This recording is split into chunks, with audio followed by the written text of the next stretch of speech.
At my wedding rehearsal dinner, my maid of honor kissed my fiancé, then I exposed them in front of everyone. I used to believe betrayal crept in quietly through back doors and late-night texts, but I learned the hard way that sometimes, betrayal walks right into your life in heels, velvet, and lip gloss. My name is Amara Adekunle, and I was raised in a world where discretion was power, and dignity was everything. My father is one of Nigeria's most respected businessmen. My mother? A polished, graceful woman with decades of influence behind every smile. I grew up in a home where power was present but silent. We didn't fight loudly, we destroyed reputations quietly. So when I fell in love with Daniel, a tech entrepreneur from modest roots, my family didn't say much, but I could tell they were watching. He was charming, painfully so, the kind of man who remembers every detail, flatters every parent, and always knows exactly what to say. He met my family, won them over, bonded with my dad over whiskey and the stock market. My mom even joked, "He's the son we never had." Everything seemed perfect, until I asked Tolu to be my maid of honor. Tolu and I had known each other since we were 7. Her family didn't have much, but we clicked from the beginning. Even when I went to private school and she didn't, we stayed close. We shared everything: books, dreams, gossip, even our first heartbreaks.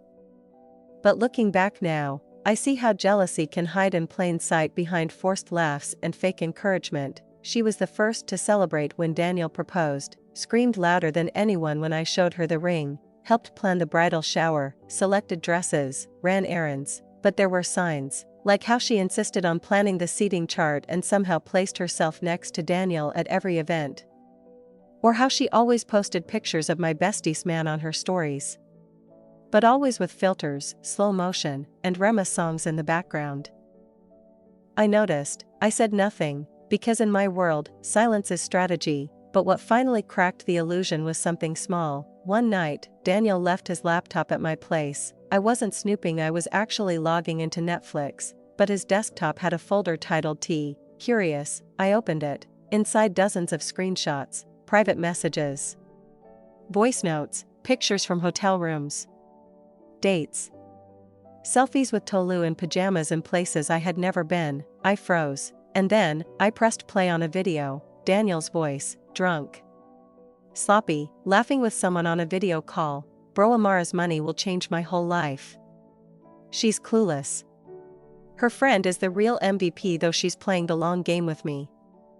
My stomach dropped. They weren't just having an affair, they were plotting to use me and my family's wealth. I didn't cry. I didn't confront them. I got smarter. I spent the next few weeks smiling, planning. I met with lawyers, secured my financial accounts, quietly pulled Daniel's name from all documents, blocked access to business files and trust funds. Then I invited everyone who mattered to the rehearsal dinner, not just family and friends, but my father's partners, government allies, and Daniel's investors, because I knew they wouldn't just ruin my wedding, they were about to ruin themselves. That night, everything looked beautiful. We held it at a luxury venue in Ikoyi.